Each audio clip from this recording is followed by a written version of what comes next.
प्रिय सज्जनों, माताओं, बहनों तथा हमारे प्यारे भारत देश के वासियों, आप सभी को हमारा प्यार भरा नमस्कार।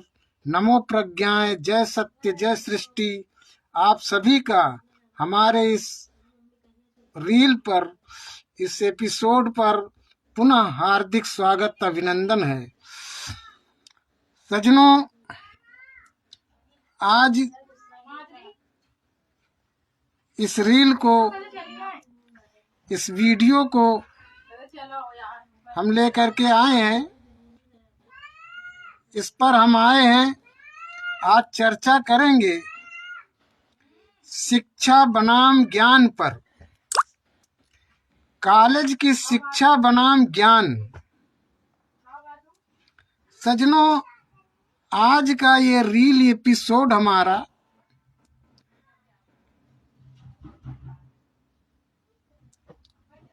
विद्यार्थियों के लिए, छात्र के लिए, जो विद्यार्थी जीवन में हैं, छात्र हैं, उनके लिए नहीं है, बल्कि उनके लिए है जो अपने लक्ष्य से,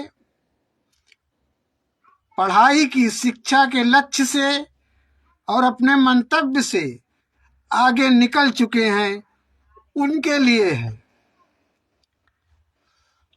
और यदि छात्र हमारे इस रील को, इस एपिसोड को देख रहे हों, तो उनसे निवेदन है कि वह हमारी वचनों पर, हमारी बातों पर बहुत ज़्यादा ध्यान न दें, बहुत ज़्यादा केयर न करें। वो अपने पढ़ाई, अपनी शिक्षा पर विशेष ध्यान दें। सबसे पहले वो अपनी शिक्षा पर ध्यान दें, जो आज के वर्तमान समय में सबसे अधिक जरूरी है, जो सबसे अति आवश्यक है। जो अति आवश्यक है, मेन चीज, मुख्य बात शिक्षा। उस शिक्षा पर सबसे पहले ध्यान दें, अपनी पढ़ाई पूरी करने में ध्यान लगावें, इस पर ज्यादा ध्यान न दें। अगर ध्यान दे सके तब चाहे दें, अन्यथा इस पर ध्यान न दें। अभी मेरा यह रील, मेरा यह एपिसोड उन लोगों के लिए है जो अपने लक्ष्य में, भौतिक लक्ष्य में आगे निकल चुके हैं, आगे जा रहे हैं। यानी वो जो पढ़ाई पूरी करके और सर्विस में या किसी जॉब में या किसी बिजनेस में जा चुके हैं, उनके लिए है। सज्जनों, इस रील, इस एपिसोड में मैं बताना ये चाहता हूँ, कहना ये चाहता हूँ कि ज्ञान जो है वो शिक्षा से नहीं आता है।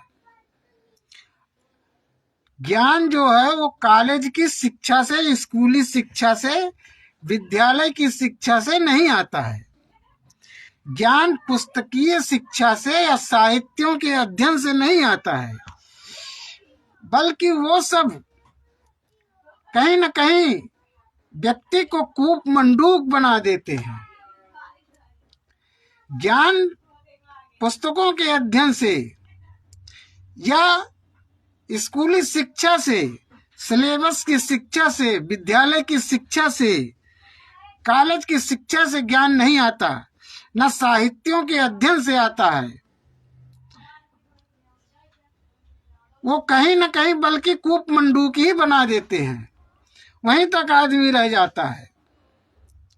जब तक मस्तिष्क का विकास न हो, तब तक न शिक्षा है न ज्ञान है, समझ लीजिए।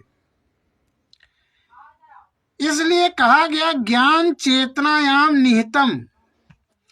ज्ञान जो है वो चेतना में है। अपनी चेतना को विकसित कीजिए, अपनी चेतना को जागृत कीजिए, ज्ञान स्वतः आना शुरू हो जाएगा, ज्ञान स्वतः आएगा, स्वतः आप ज्ञानी हो जाएंगे, स्वतः ज्ञान से आप भर जाएंगे, भरते रहेंगे।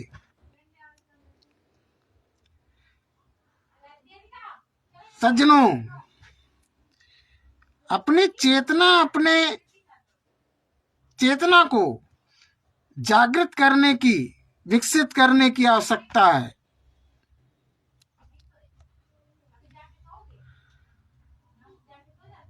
जिसने चेतना को विकसित कर लिया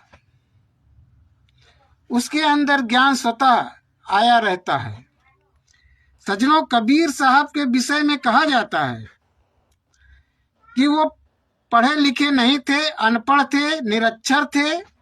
उनके विषय में कहा गया कि मसी कागद छुयो नहीं, कलम गयो नहीं हाथ। अर्थात कागज, स्याही और कलम को उन्होंने हाथ नहीं लगाया और स्कूल का मुंह तक नहीं देखा, किंतु उन्होंने ऐसी ऐसी बातें कह दी हैं, इतनी गहरी बातें हैं कि अच्छे अच्छे विद्वान नहीं उसका अर्थ लगा पा रहे हैं। उनके विचारों पर लोग पीएचडी कर रहे हैं, फिर भी सही अर्थ वहां तक नहीं पहुंच पा रहे हैं।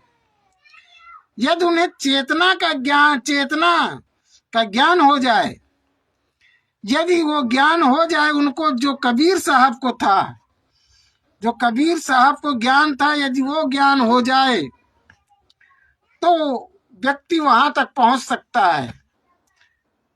तो वो पीएचडी करने वाले भी वहां तक पहुंच सकते हैं, और नहीं तो वहां तक पहुंच नहीं पा रहे हैं। लाख पीएचडी कर रहे हैं, बहुत कुछ कर रहे हैं, अलग अलग विद्वान लोग उनके विषय में खोज कर रहे हैं, लेकिन वहां तक नहीं पहुंच पा रहे हैं। जब तक उसका ज्ञान नहीं होगा जिसका ज्ञान कबीर साहब को था, तब तक वहां तक नहीं पहुंच सकते। सज्जनों, ज्ञान तो चेतना में है। विचार कीजिए कि जिस समय शिक्षा नहीं थी, वर्णमाला तक नहीं थी, वर्णमाला विकसित ही नहीं हुई थी, वर्णों का विकास नहीं हुआ था, तो कहीं से किसी के अंदर तो वर्णमाला का विकास करने का ज्ञान प्रकट हुआ होगा। आखिर वो ज्ञान कहाँ से आया? जब वर्णमाला ही नहीं थी, शिक्षा नहीं थी, वर्णों का विकास नहीं था, तो वर्णों का विकास करने के लिए मनुष्य के अंदर ज्ञान आया कहाँ से? ये तो बाद में लोग वर्णों से शिक्षा प्राप्त करने लगे, वर्णमाला से शिक्षा प्राप्त करने लगे। बाद में लोग छोटा बड़ा क ख ग घ अंगा पढ़ करके आगे की पढ़ाई करने लगे। जब क ख ग घ अंगा आ से ज्ञा तक पैदा ही नहीं हुआ था, तो यह जिसने बनाया उसके अंदर कहीं से आया होगा। तो शिक्षा, वो ज्ञान जो है वो कहाँ से आया? वर्णमाला को जिसने बनाया होगा उसके आंतरिक चेतना से ही तो आया। तो ज्ञान जो है वो चेतना में है। बाद में लोगों के लिए पढ़ना आसान हुआ जब वर्णमाला बनी। जब वर्णमाला ही नहीं बनी थी तो शिक्षा का विकास करने के लिए वो वर्णमाला की उत्पत्ति, उससे पहले जब कोई शिक्षा नहीं थी तो वर्णमाला की उत्पत्ति आंतरिक चेतना से ही तो आई। तो इसलिए आंतरिक चेतना में ज्ञान है। यदि चेतना को जागृत किया जाए, विकसित किया जाए, तो स्वतः ज्ञान प्रकट होता है। इसलिए अपनी चेतना को जागृत करें, अपनी चेतना को विकसित करें। ज्ञान वहां तक पहुंच जाएगा जहां तक कोई उम्मीद नहीं की जा सकती। इन्हीं सब शब्दों के साथ सज्जनों, आज के रील एपिसोड में बस इतना ही। जय सत्य जय सृष्टि।